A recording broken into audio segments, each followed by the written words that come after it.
Hi everyone. मैं आज आपको निगोशिएशन टेक्निक सिखाना चाहता हूँ जो एक famous book Never Split the Difference by Chris Voss में बताई गई थी। कुछ साल पहले क्रिस वॉस को हार्वर्ड यूनिवर्सिटी की एक निगोशिएशन क्लास में बुलाया गया था। क्लास के इंस्ट्रक्टर ने क्रिस से एक मॉक निगोशिएशन करने को कहा, यानी क्लास के अंदर एक निगोशिएशन का प्रैक्टिस सेशन। इस निगोशिएशन में क्रिस एक प्रोडक्ट बेच रहे थे, यानी वो सेलर थे, और दूसरे स्टूडेंट उनसे प्रोडक्ट को एक फिक्स्ड बजट में खरीदना था, यानी दूसरा स्टूडेंट बायर था। क्रिस ने अपनी चीज महंगी से महंगी बेचने की कोशिश करनी थी और स्टूडेंट ने प्राइस को कम कराकर लोएस्ट प्राइस पर वो चीज क्रिस से खरीदनी थी। क्रिस और हार्वर्ड के स्टूडेंट ने बातचीत शुरू की और खामोशी से एक प्राइस पर एग्री कर लिया।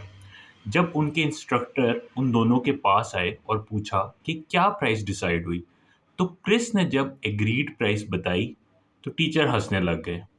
टीचर ने कहा, क्रिस, आपने ये प्रोडक्ट इतनी महंगी कैसे हमारे स्टूडेंट को बेच दी, और हमारे हार्वर्ड का टॉप स्टूडेंट कैसे इतनी ज़्यादा प्राइस देने पर राज़ी हो गया। क्या कमाल निगोशिएशन स्किल्स हैं आपकी। टीचर अक्सर अपने स्टूडेंट्स को देखते थे कि वो दोनों पार्टीज के बीच में डिफरेंस को स्प्लिट करते हैं, यानी बीच का रास्ता निकालते हैं। लेकिन यहाँ क्रिस वॉस ने अपने काउंटर पार्ट को विलिंगली सबसे महंगी प्राइस पर चीज़ बेच दी। ये देखने के लिए कि ये बस एक कोइंसिडेंस तो नहीं, टीचर ने अगले दिन क्रिस और एक और स्टूडेंट के साथ निगोशिएशन करवाई। फिर से क्रिस मैक्सिमम अमाउंट पर प्रोडक्ट बेचकर निकल गए। ये हार्वर्ड के वो स्टूडेंट्स थे जो निगोशिएशन के हर एडवांस टेक्निक को जानते थे। तो क्रिस वॉस कैसे उनसे हर दफ़ा हाईएस्ट प्राइस पर प्रोडक्ट बेच देते थे और स्टूडेंट्स को कैसे राज़ी कर लेते थे। ऐसा क्या सीक्रेट निगोशिएशन टेक्निक उनके पास थी। क्रिस एक आम इंसान नहीं थे, वो एफबीआई के लीड हॉस्टेज निगोशिएटर थे।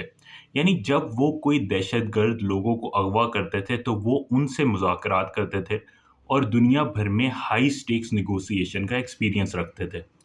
उन्होंने सीखा हुआ था कि किसी से अपनी बात मनवाने और कॉम्प्रोमाइज़ अवॉइड करने का सबसे ज़रूरी तरीका टैक्टिकल एम्पैथी है। टैक्टिकल एम्पैथी का मतलब है पहले अपने काउंटर पार्ट या जिससे आप निगोशिएशन कर रहे हैं उसकी सिचुएशन को सिंसियरली समझना और उसके बाद अपनी सिचुएशन इंतहाई समझदारी से दूसरे को समझाना। सिंसियर एम्पैथी या हमदर्दी दिखाना निगोशिएशंस के लिए ज़रूरी है, क्योंकि ये सीक्रेट है बेहतरीन प्राइस, सैलरी या कॉन्ट्रैक्ट लेने की, और साथ ही दूसरी पार्टी को ये महसूस करवाने की कि उसके साथ इंसाफ हुआ है। एक एग्जाम्पल से बात को क्लियर करते हैं। जब एक साइकियाट्रिस्ट अपने पेशेंट की बात सुनता है तो वो एक्टिवली सुनता है और समझता है और उसको फीडबैक देता है। ये वो इसलिए करता है कि पेशेंट को लगे कि उसकी बात सुनी जा रही है, यानी ही इज़ बीइंग हर्ड, और वो कम से कम डिफेंसिव होता चला जाता है। पेशेंट आहिस्ता-आहिस्ता अपने डॉक्टर पर ट्रस्ट कर लेता है।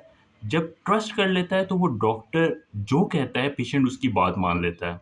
इसी प्रिंसिपल को नेगोशिएशन में भी यूज़ किया जाता है। जब तक आप अपने काउंटर पार्ट, यानी जिससे आप नेगोशिएट करते हैं, उनके इश्यूज़ को समझकर उनको केयर और कंसर्न उसको एड्रेस नहीं करते, उन्हें एम्पैथी या अंडरस्टैंडिंग एटीट्यूड शो नहीं करते हैं, तो वो आपकी बात मानने को तैयार नहीं होते। क्रिस की एक वर्कशॉप में सूज़न नामी खातून ने ये चीज़ सीख ली। सूज़न, जो एक फार्मास्यूटिकल कंपनी की सेल्स रैप थी, एक डॉक्टर को मना रही थी कि वो अपने पेशेंट्स के लिए नई मेडिसिन प्रिस्क्राइब करे जो सूज़न की कंपनी बनाती है। पहली मीटिंग में डॉक्टर स्केप्टिकल था और कुछ सुनने को तैयार नहीं था। लेकिन सूज़न ने नोट किया कि डॉक्टर अपने पेशेंट्स के बारे में बहुत केयरिंग है और उनका ख्याल करता है। जब सूज़न ने कहा, आप अपने पेशेंट्स के लिए कितने पैशनेट लगते हैं, मैं देख सकती हूँ कि आप कितनी मेहनत करते हैं और किस तरह फॉलो अप करते हैं ताकि पेशेंट्स आपके ठीक हो जाएं। डॉक्टर ने रुक कर सूज़न की बात सुनी और बोला, बिल्कुल, मुझे लगता है कि मैं एक एपिडेमिक का सामना कर रहा हूँ जो दूसरे डॉक्टर्स नहीं देख रहे, और मैं वाक़ई उनकी केयर करता हूँ। इस एक एम्पैथी या हमदर्दी के जेस्चर के बाद डॉक्टर का एटीट्यूड बदल गया और वो सूज़न की बात सुनने को तैयार हो गया। मीटिंग के एंड में डॉक्टर उस नई मेडिसिन को ट्राई करने के लिए मान गया और एक ऑर्डर भी प्लेस कर दिया जो सूज़न की कंपनी ने वो मेडिसिन बनाई थी और सूज़न की सेल हो गई। जब नेगोशिएशंस में आपने सामने वाले बंदे को सुन लिया और उसे कन्विंस कर दिया कि आप उसका पॉइंट ऑफ व्यू समझ गए हैं, तो चीज़ें आपके फ़ेवर में जाना शुरू हो जाएँगी और दूसरा आपकी बात को मानने के लिए तैयार हो जाएगा। जब वो आपकी बात मान लेगा, तो आप नेगोशिएशन में जीत जाएँगे और आप एक एक्सीलेंट नेगोशिएटर बन जाएँगे। Thank you.